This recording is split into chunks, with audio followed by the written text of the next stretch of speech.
Tuhan, ini kami anak-anak-Mu. Kami sungguh memohon belas kasihan Tuhan yang mengingatkan kami dari waktu ke waktu bahwa tujuan hidup kami adalah memuliakan Engkau. Itu dimulai dari kami dan bagaimana kami mempengaruhi orang-orang di sekitar kami. Dimulai dari keluarga kami, istri, suami, anak-anak. Tuhan, tolong kami. Dan pagi ini kami kembali, Engkau beri kesempatan untuk belajar dari kebenaran-Mu. Mohon tuntun kami Tuhan. Kami semakin memahami apa yang harus kami lakukan di dalam tujuan hidup kami, memuliakan Engkau. Tolong hamba-Mu, tolong kami semua. Di dalam nama Tuhan Yesus kami berdoa, kami mengucap syukur. Amin.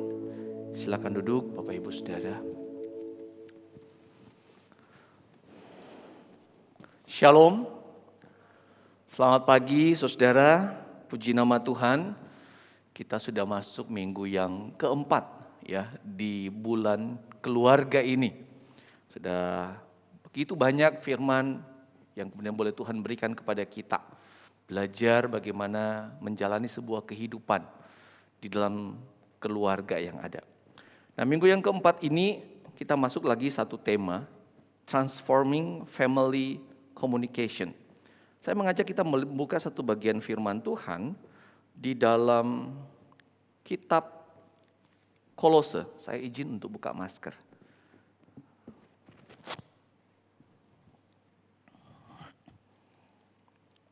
Kolose pasal 3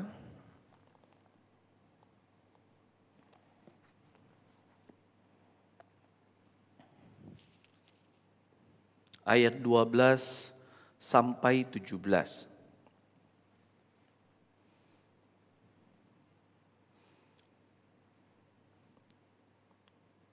Kolose pasal 3 ayat 12 sampai 17 firman Tuhan melalui Rasul Paulus.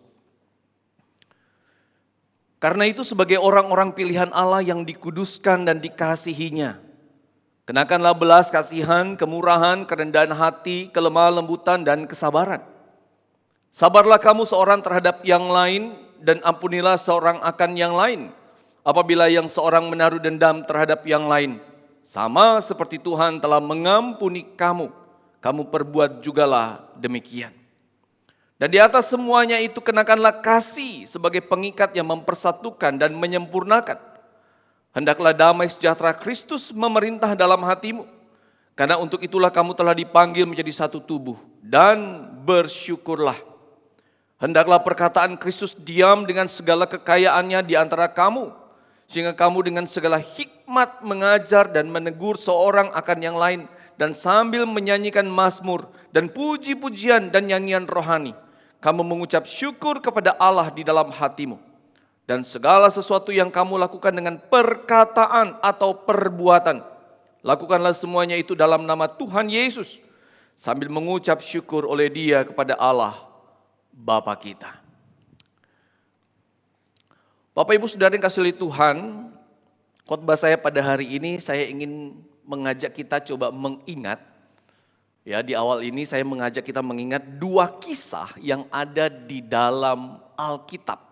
Ya, dua kisah, dua peristiwa yang tercatat di dalam Alkitab. Saudara, yang pertama itu terjadi yaitu kisah di dalam keluarga dari Ishak dan Ribka. Kita tahu ya, Ishak dan Ribka. Ya, itu cerita bagaimana kemudian Ishak dan Ribka menjadi suami istri juga, itu sebuah kisah yang menarik sebenarnya. Tapi kita langsung coba masuk pada satu poin yang menjadi kemudian fokus kita untuk menjadi pembuka dari khotbah ini, perenungan kita. Di dalam Kejadian pasal 25 ayat 28, di situ kemudian dikatakan dengan sangat jelas, Ishak sayang kepada Esau sebab ia suka makan daging buruan. Bapak-bapak ini ya pokoknya hubungannya dengan makan aja gitu ya. Senang gitu ya. Pokoknya udah makan, lupa istri gitu ya. Yang kedua dikatakan, tetapi Ribka kasih kepada Yakub. Kenapa? Karena Yakub ini senang di rumah, bantu mamanya. Perhatikan ya, bapak-bapak kalau ada anak di rumah itu suka bantu mamanya, pasti dekat dengan mamanya, pasti disayang. Dan inilah yang terjadi. Tetapi kemudian ternyata kalau kemudian kita mengamati apa yang terjadi di dalam keluarga ini, ada sesuatu yang tidak sehat sebenarnya. Karena kemudian sedikit demi sedikit itu terjadi kemudian kubu. Satu kubu papa, satu kubu mama. Yang membuat kemudian pada akhirnya anak mereka itu nggak akur, nggak akrab, nggak dekat.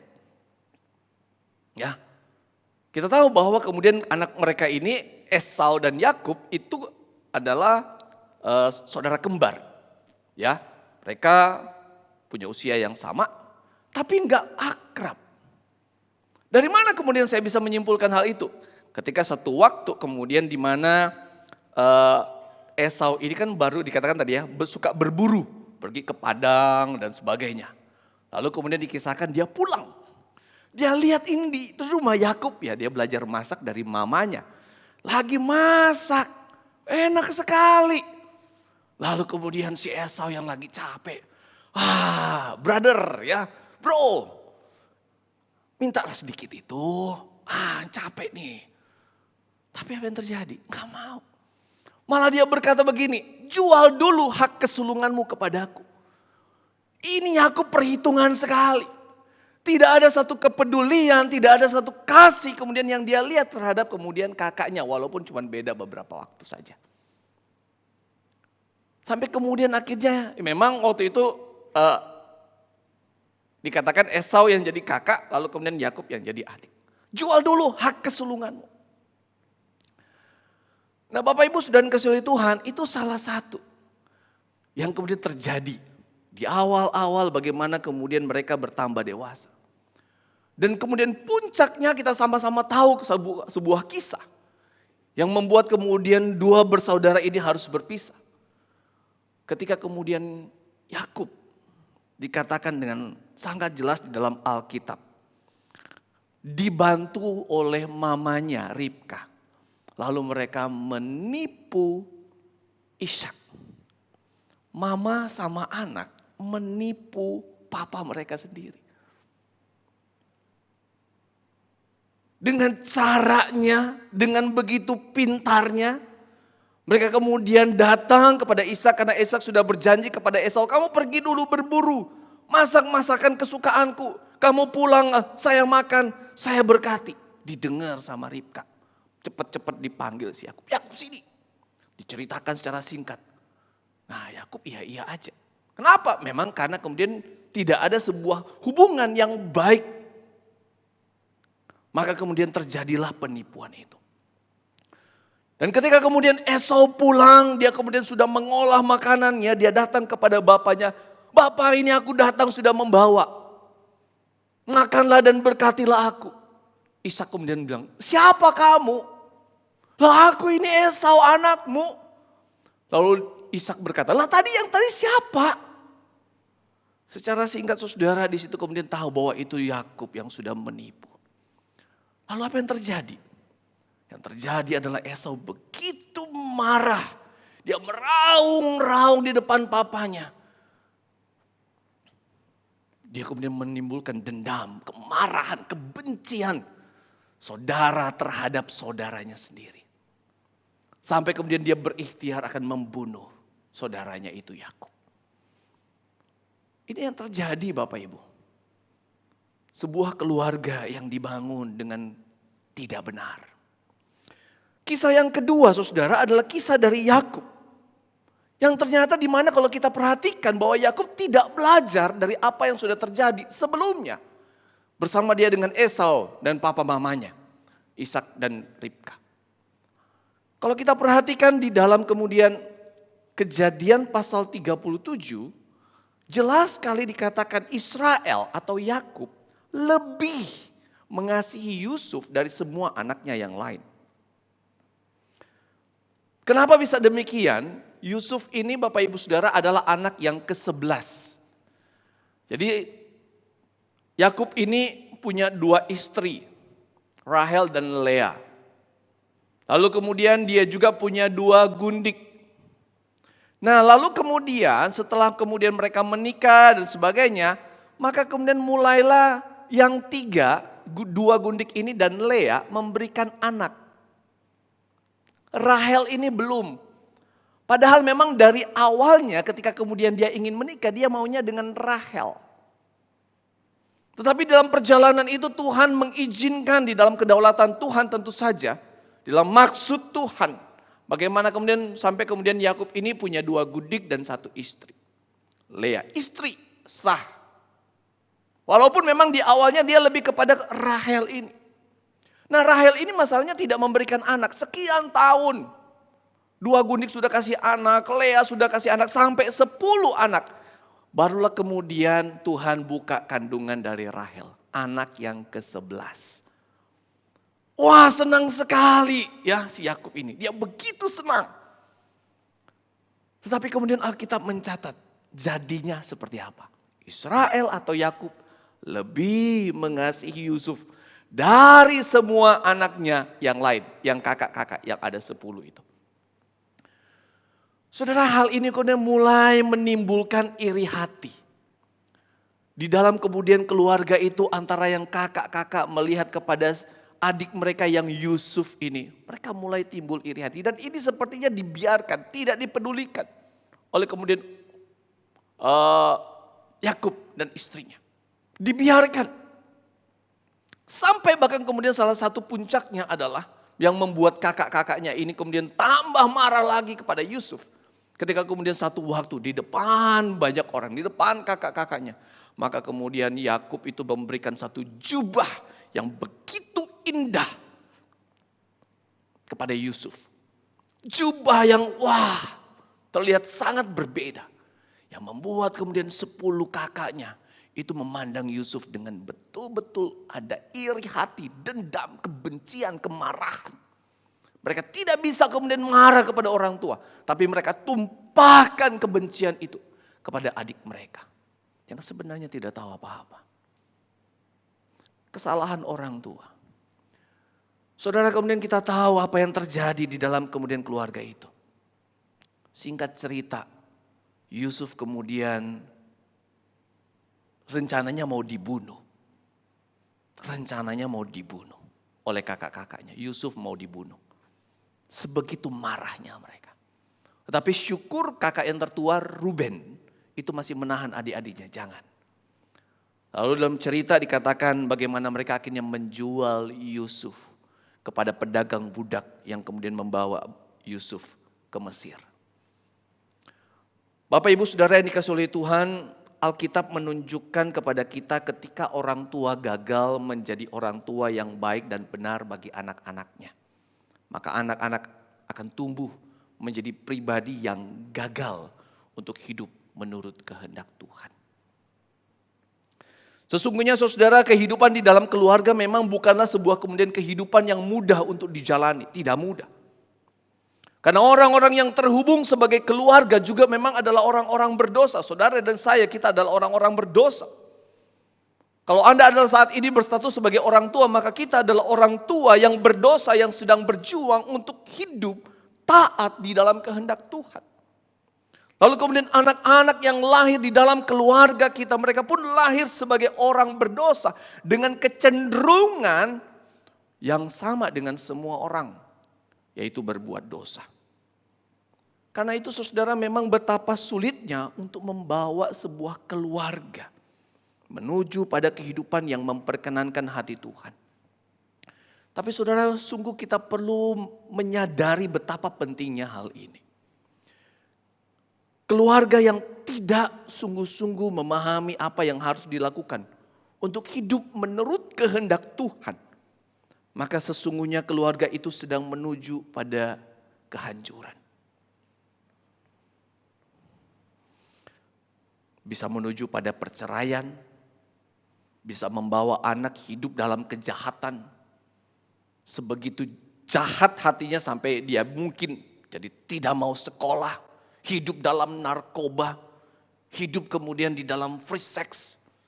Bayangkan ketika kemudian anak-anak kita hidup di dalam kejahatannya seperti apa yang terjadi kurang lebih Ya, di awal tahun di bulan Desember kemarin itu yang sempat gempar di Jogja ya.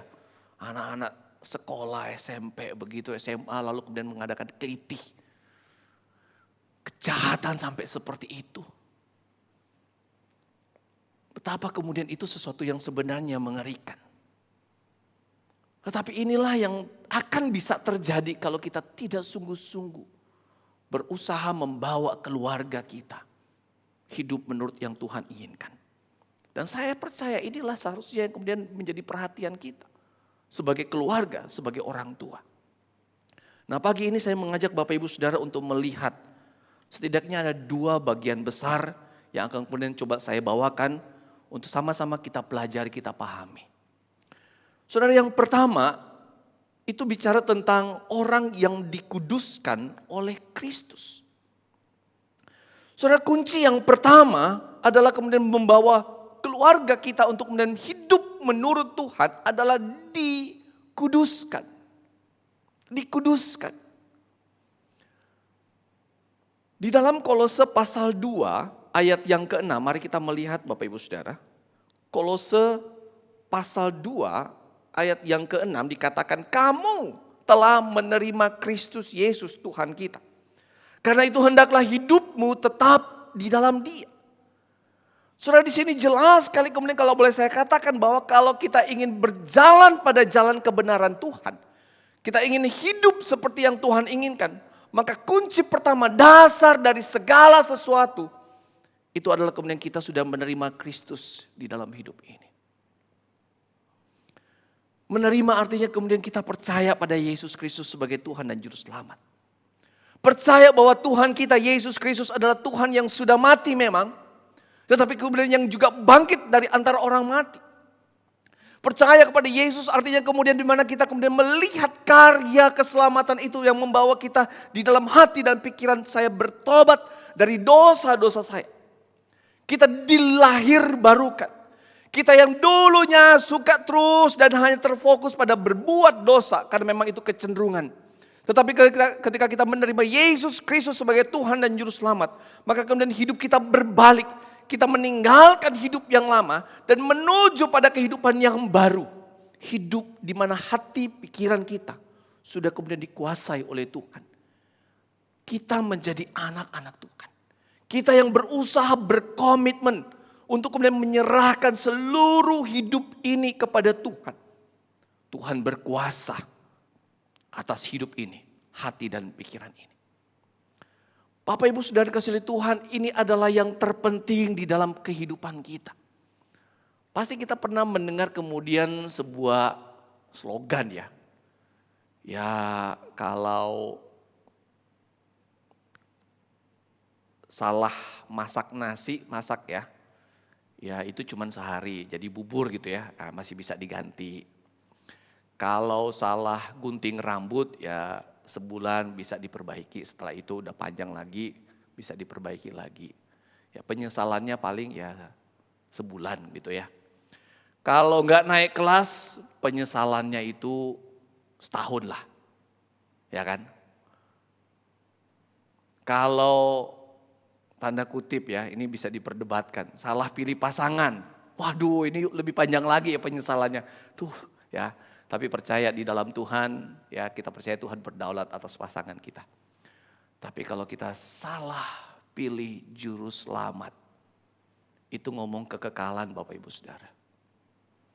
Bukan cuma selama kita hidup di dunia, tapi sampai di dalam kekekalan, penyesalan itu tidak akan pernah selesai. Saudara, ketika kita bicara tentang kita menerima Yesus, tentu saja itu bicara tentang keselamatan. Keselamatan yang kekal. Tetapi sebenarnya di dalam konteks kita hidup di dalam dunia ini, ketika kita menerima Yesus, sebenarnya kita sedang kemudian memutus kutuk dosa. Ketika kemudian dosa masuk di dalam Kejadian pasal 3, itu benar-benar menjadi bagian dari seluruh umat manusia. Paulus menyatakannya itu, menjelaskannya itu kepada jemaat di Roma. Karena satu orang, maka semua manusia berdosa. Tetapi karena satu orang juga yaitu Yesus Kristus, maka kita yang percaya kutuk dosa itu diputus saudara. Saudara, saya senang sekali dengan penjelasan beberapa minggu yang lalu, saudara. Itu seperti mengingatkan saya lagi, saudara. Manusia itu, saudara, dikatakan sebelum jatuh di dalam dosa, itu memiliki dua kemampuan. Ya, dia mampu untuk berbuat baik, untuk berbuat benar, tetapi juga mampu untuk berbuat dosa. Walaupun waktu itu belum, ya, tetapi potensi itu ada, ciptaan. Lalu kemudian yang kedua adalah setelah manusia jatuh di dalam dosa, maka manusia hanya memiliki kemudian satu kemampuan, yaitu berbuat dosa. Tidak ada yang baik. Baik itu kemudian di dalam perjanjian lama sudah dikatakan bahwa segala kebaikan kita itu seperti kain kotor. Dan diulang lagi kemudian oleh Paulus dalam kitab Roma. Manusia tidak ada yang benar. Tidak ada seorang pun yang benar. Karena dosa. Kita tidak punya kemampuan untuk berbuat benar di hadapan Tuhan. Tapi ketika kita terima Yesus. Maka kemudian dikatakan bahwa kita punya dua kemampuan. Di mana kemudian kita mampu untuk kemudian kembali berbuat yang benar. Berbuat yang baik, berbuat yang seharusnya. Walaupun kita masih punya potensi berbuat salah, berbuat dosa. Lalu kemudian yang keempat nanti pada waktu kita pemenuhan itu. Kemuliaan itu secara penuh diberikan kepada kita. Maka kita cuma punya satu kemudian kemampuan. Berbuat yang benar, berbuat yang baik. Bagi kemuliaan nama Tuhan. Balik lagi saudara, jadi ketika kita terima Yesus. Maka kemudian kita diberi kemampuan untuk kemudian kita hidup di dalam kebenaran. Jatuh bangunnya iman kita. Jatuh bangunnya kemudian kehidupan kita yang berjuang untuk menyerupai Kristus.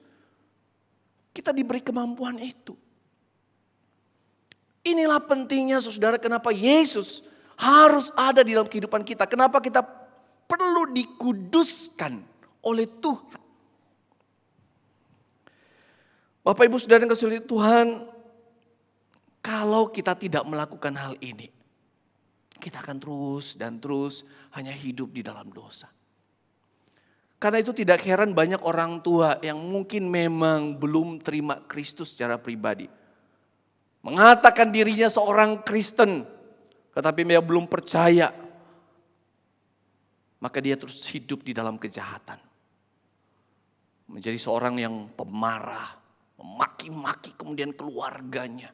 Suka memukul, KDRT, mabuk-mabukan, seks bebas, perselingkuhan. Tidak peduli dengan keluarga, tidak peduli dengan anak. Begitu egoisnya. Di rumah penuh dengan pertengkaran, kemarahan.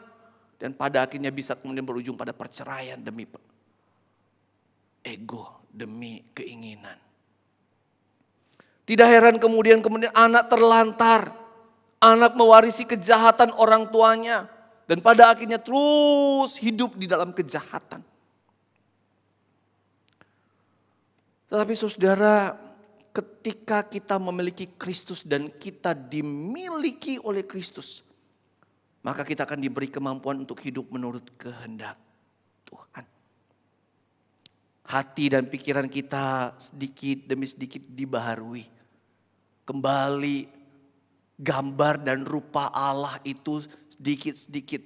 Yang kita tahu itu gambar dan rupa Yesus itu menjadi bagian kehidupan kita. Sifat-sifat ilahi itu menjadi bagian kita.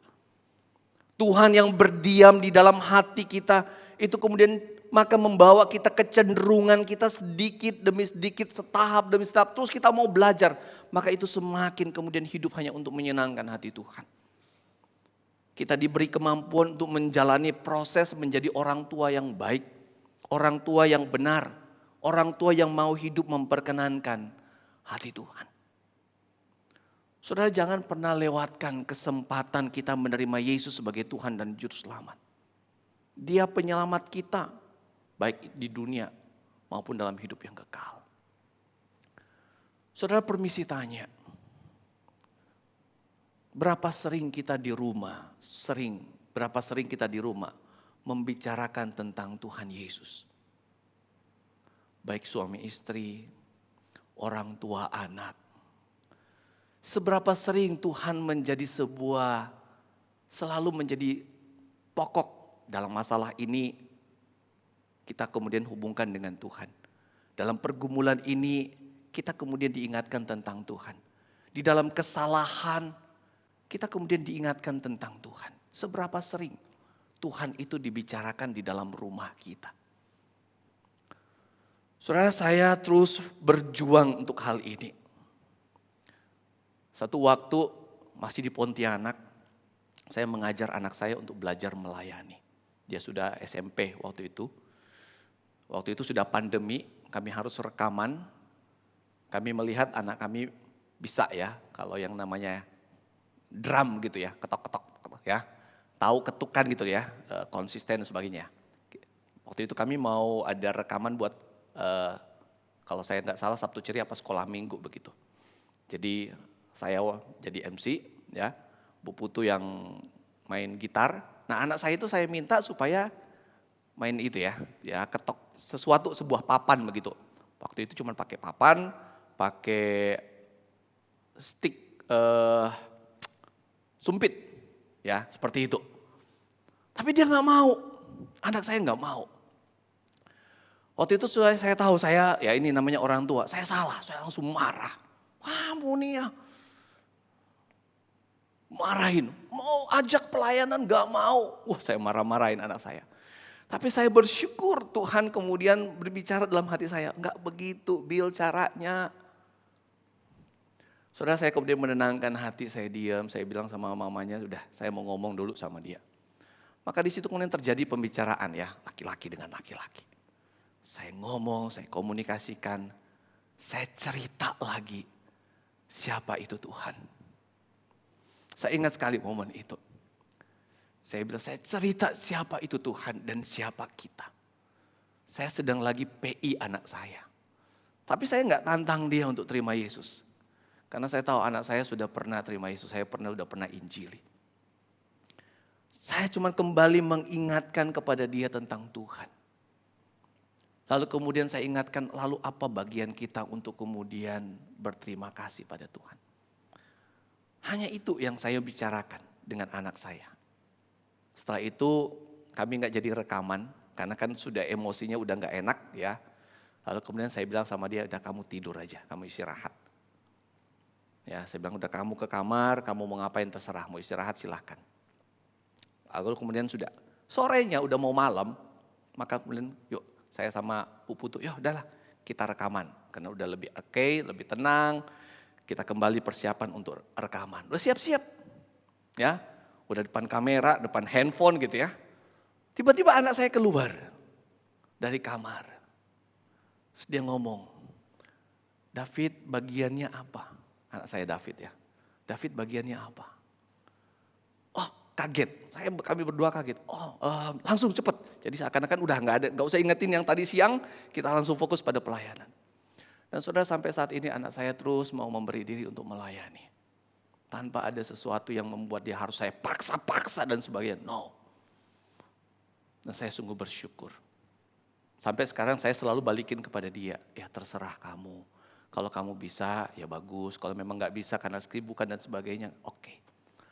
Saudara yang saya komunikasikan berkali-kali pada anak-anak saya dalam berbagai hal. Ketika misalnya bicara tentang menyontek, anak saya udah pulang ngomongin tentang, oh ada temannya nyontek. Anak Pabil pernah nyontek enggak? Pernah Bapak Ibu. Anak saya pernah nyontek. Dikasih tahu sama guru, ketahuan. Saya dipanggil, saya ngomong sama anak saya. Apakah saya ngomongin tentang pride-nya saya? Papa nih hamba Tuhan kalam kudus. Masa sih anak papa nyontek? Wah kan gitu. Enggak saudara, saya langsung cuma ngomong. Kamu anak Tuhan, gak boleh. Saya ngomongin Tuhan, karena saya tahu itu dasar dari segala sesuatu. Itu yang paling penting bagi seorang dalam menjalani hidup. Sekali lagi Bapak Ibu, apa yang paling sering kita bicarakan di rumah? Suami, istri, orang tua, anak. Seberapa sering kita bicara tentang Tuhan di dalam keluarga? Yang kedua, saudara. Orang yang dikuasai oleh Kristus. Saudara, mari kita melihat firman Tuhan di dalam Kolose 3 ayat 15 sampai 16. Kalau kurang jelas yang di layar, mungkin bisa lihat di Alkitab Bapak Ibu masing-masing. Saya akan baca. Kolose 3, 15 sampai yang ke-16. Hendaklah damai sejahtera Kristus memerintah dalam hatimu, karena untuk itulah kamu telah dipanggil menjadi satu tubuh. Dan bersyukurlah. Hendaklah perkataan Kristus diam dengan segala kekayaannya di antara kamu. sehingga kamu dengan segala hikmat mengajar dan menegur seorang akan yang lain, dan sambil menyanyikan mazmur dan puji-pujian dan nyanyian rohani, kamu mengucap syukur kepada Allah di dalam hatimu. Saudara, ada dua kata yang di sini menjadi fokus kita, saudara. Yaitu kata memerintah yang pertama di dalam ayat 15 dan kata diam di dalam ayatnya yang ke-16. Saudara, mulai dari kata yang memerintah dulu, saudara ya. Saudara, ketika saya mempelajari bagian ini, memerintah ini dikatakan sama seperti wasit, saudara. Saya paling senang nonton olahraga, salah satu tontonan favorit saya itu olahraga. Macam-macam olahraga, mau dari sepak bola, mau dari kemudian volley ya, badminton. Ini kalau di rumah lagi senang nonton itu panjat tebing ya, panjat tebing. Bukan yang race gitu ya, race cepat sekali gitu ya. Tetapi panjat tebing yang dengan tingkat kesulitan 1, 2, 3, 4 sampai sangat sulit begitu. Itu saya senang, saya olahraga tuh rata-rata saya senang nonton. Dan tentu saja semua itu ada wasitnya, saudara. Termasuk kalau saudara mungkin saya baru juga nonton televisi ya, olahraga di Kalimantan itu perlombaan di atas sungai. Jadi ada 2 orang dengan dayung, mereka mendayung berlawanan arah gitu ya. Satu ke sana, satu ke sana. Nah, siapa yang lebih kuat? Nah, itu harus ada wasitnya, saudara. Nah, wasit itulah kemudian yang akan memerintah dikatakan. Ya, dia yang menentukan boleh dan yang tidak boleh. Dia yang akan menegur ketika kemudian pemain atau kemudian pesertanya itu melakukan kesalahan, saudara. Dia yang akan menentukan dan mengarahkan atau memberi petunjuk hal-hal yang harus dilakukan. Nah, di sini jelas sekali kemudian dikatakan pada ayat yang ke-15, hendaklah damai sejahtera Kristus memerintah di dalam hatimu. Kristus sendiri dengan kedaulatannya, dengan kuasanya, dengan kasihnya, dia yang berada di dalam diri kita, harusnya dia yang menjadi kemudian wasit bagi kehidupan kita. Dan bukankah memang Paulus berkata kita sini sedang dalam perlombaan. Dan Tuhan yang akan mengarahkan kita bagaimana kita menjalani perlombaan hidup ini. Sampai pada akhirnya kemudian kita menerima mahkota kemenangan itu. Lalu yang kedua, saudara, itu kata diam di dalam ayatnya yang ke-16. Di dalam bahasa Inggris, kalau Bapak Ibu buka dalam bahasa Inggris, setidaknya dengan salah satunya itu dari ESV, English Standard Version, itu memakai kata dwell in. Let the word of Christ dwell in you. Berdiam, tinggal di dalammu. Biarlah perkataan Kristus tinggal di dalam. Dwell in artinya berkuasa atas tempat itu. Berkuasa atas hati kita, atas hidup ini. Dwell in artinya mempengaruhi tempat itu. Bapak Ibu Saudara, seberapa besar Kristus yang Anda miliki. Di dalam hatimu yang engkau berkata, dia Tuhanku. Seberapa besar Tuhan itu mempengaruhi hati dan pikiran kita. Yang kemudian terlihat di dalam seluruh aspek kehidupan kita. Seberapa besar Kristus itu mempengaruhi kita. Dalam berkata-kata, di dalam bertindak, bertingkah laku, dalam memutuskan, memilih. Sudah menjadi sebuah pertanyaan yang besar memang. Seberapa besar pengaruh Kristus dalam kehidupan kita. Saudara, di dalam Matius 15 ini sudah pernah disampaikan lagi beberapa minggu sebelumnya. Ini ayat yang cukup sering. Di dalam Matius 15 ayat 18 dikatakan, tetapi apa yang keluar dari mulut berasal dari hati dan itulah yang menajiskan orang. Saudara, betapa pentingnya sekali lagi saudara, beberapa minggu ini kita ngomongin tentang hati. Khotbah saya yang terakhir juga bicara tentang lidah tak bertulang itu saudara pada bulan yang lalu. Itu bicara tentang hati. Kalau hati kita dikuasai oleh Kristus, maka segala kebaikan dan dari Kristuslah yang akan kita hasilkan. Saudara, kembali saya mengajak Bapak Ibu Saudara untuk melihat di dalam Alkitab, ini tidak ada di layar. Saudara perhatikan kemudian saya ajak mulai dari ayat 12 saudara. Di situ saudara bicara tentang kenakanlah belas kasihan, kemurahan, kerendahan hati, kelemah lembutan dan kesabaran. Sabarlah kamu seorang terhadap yang lain, ampuni seorang akan yang lain. Sama seperti Tuhan mengampuni kamu, kamu perbuat jugalah demikian. Ayat 14, kenakan kasih sebagai pengikat, mempersatukan dan menyempurnakan. Dan seterusnya saudara. Itu tidak akan mungkin bisa kita lakukan kalau Kristus tidak berkuasa atas hati dan pikiran kita. Tidak akan adanya pengampunan yang betul-betul berdasar pada kemudian pengorbanan Kristus kalau Kristus tidak berkuasa atas hidup kita. Nah karena itu Bapak Ibu Saudara yang kasih Tuhan, dari dua kata ini saudara ya. Dari kata memerintah dan diam atau dwell in ini. Maka yang kita butuhkan adalah yang namanya tunduk. Kita tunduk pada Kristus. Kita berserah penuh kepada Kristus. Dalam konteks keluarga akan sangat sulit istri akan tunduk pada suami ketika istri tidak lebih dulu tunduk pada Kristus. Akan sangat sulit istri untuk mau tunduk pada suami kalau hatinya tidak dikuasai dan dipengaruhi oleh Kristus. Demikian juga seorang suami akan sulit sungguh-sungguh rela berkorban demi istri kalau hatinya tidak dikuasai oleh Kristus. Seorang suami akan sulit menundukkan egonya kalau hatinya tidak ditundukkan dan dikuasai oleh Kristus. Pada akhirnya saudara, akan sulit bagi orang tua menjadi teladan dan pembimbing bagi anak-anak kalau orang tua itu sendiri tidak mau diperintah, dikuasai oleh Kristus. Bapak Ibu Saudara yang kasih Tuhan, komunikasi seperti apa yang kemudian sedang kita bangun dalam keluarga kita saat ini?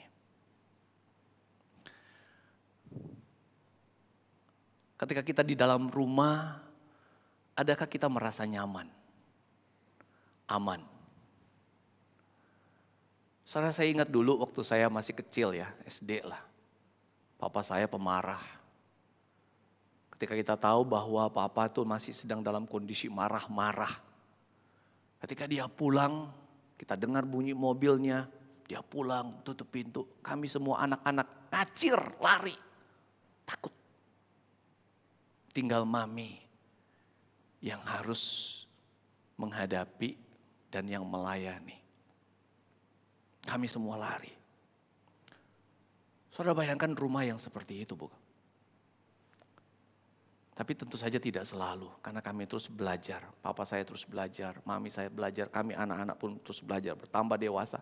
Belajar bagaimana Kristus yang ada di dalam rumah itu kemudian yang benar-benar berkuasa, mempengaruhi semua. Sehingga rasa nyaman, damai, sejahtera itu kemudian kami rasakan. Saudara, relasi seperti apa yang sedang Anda bangun saat ini dalam rumah? Berdasarkan ego kita, tuntutan demi tuntutan kah? Atau berdasarkan kasih Tuhan yang mau kita sampaikan kepada keluarga kita. Pada orang-orang yang ada di dalam rumah kita. Kasih seperti apa yang Anda ingin bangun dalam keluarga? Kasih yang didasarkan atas pride orang tua. Kamu harus begini, nanti papa malu.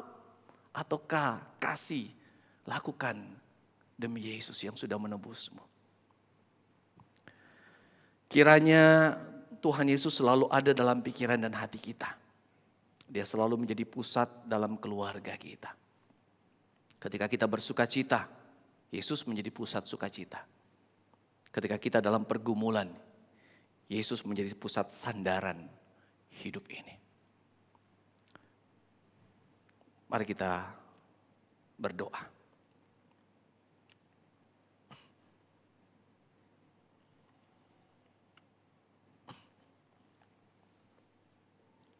Saya mengajak masing-masing kita untuk mungkin merenungkan, memikirkan seperti apa komunikasi, relasi yang sedang kita bangun di dalam rumah kita.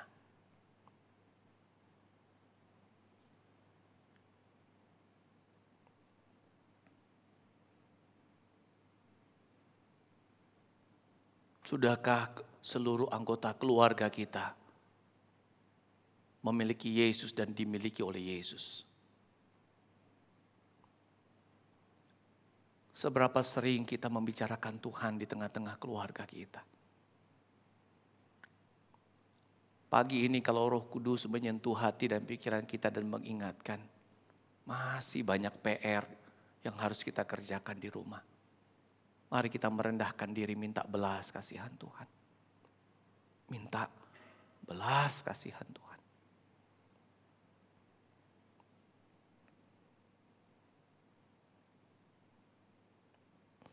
Terima kasih ya Bapa untuk firman-Mu. Terima kasih Engkau begitu mengasihi kami. Selalu ada kesempatan bagi kami untuk ditolong oleh Tuhan, ditegur, dipulihkan, dituntun. Hidup seperti yang Tuhan inginkan. Sedemikian lama kami jadi orang Kristen. Sedemikian lama kami mengatakan percaya pada Kristus. Kalau ternyata Tuhan Kau memperlihatkan kepada kami betapa jarangnya kami bicara tentang Tuhan. Betapa Kristus sama sekali hampir tidak mempengaruhi seluruh kehidupan keluarga. Kami minta ampun Tuhan, ampuni kami.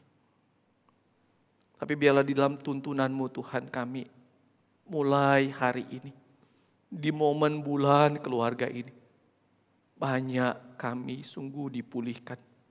Kami sedikit demi sedikit kembali diubahkan.